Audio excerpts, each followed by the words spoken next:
পরিবারের মুখে হাসি ফোটাতে এক বুক স্বপ্ন নিয়ে তারা পাড়ি জমিয়েছিলেন হাজার মাইল দূরের দেশ সৌদি আরবে।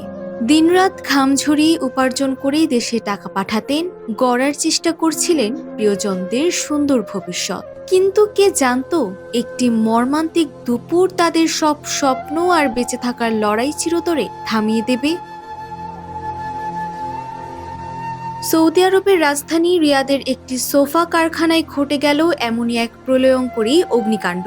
শেষ খবর পাওয়া পর্যন্ত আগুনের লেলিহান শিখা কেড়ে নিয়েছে অন্তত ১৬ জন বাংলাদেশি শ্রমিকের প্রাণ।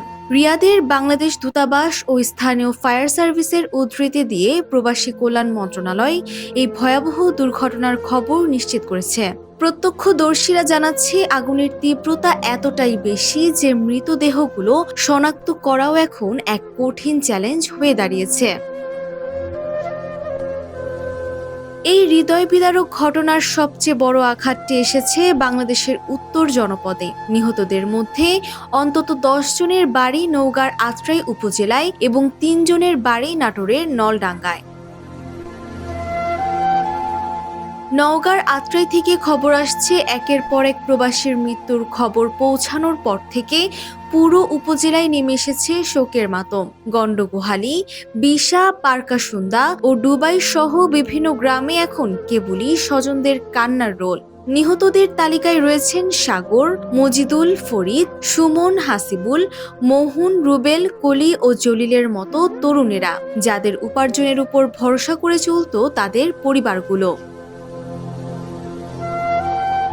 একই অবস্থা নাটোরের নলডাঙ্গায়। শ্রীপুর পাড়া, দিঘির পাড় ও মহিষডাঙ্গা এলাকার ৩ সন্তান সোহাগ, শামীম ও হৃদয়কে হারিয়ে বাকরুদ্ধ তাদের স্বজনেরা। এই ঘটনায় গভীর শোক প্রকাশ করে প্রবাসী কল্যাণ ও বৈদেশিক কর্মসংস্থান মন্ত্রী জানিয়েছেন, মৃতদেহগুলো দ্রুত দেশে ফিরিয়ে আনতে হবে এবং ক্ষতিগ্রস্ত পরিবারগুলোর জন্য প্রয়োজনীয় সরকারি সাহায্য ও ক্ষতিপূরণ নিশ্চিত করতে রিয়াদ দূতাবাসকে সর্বাত্মক নির্দেশ দেওয়া হয়েছে।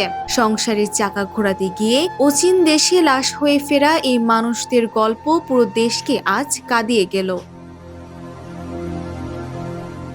Desk report, Bangladesh bulletin.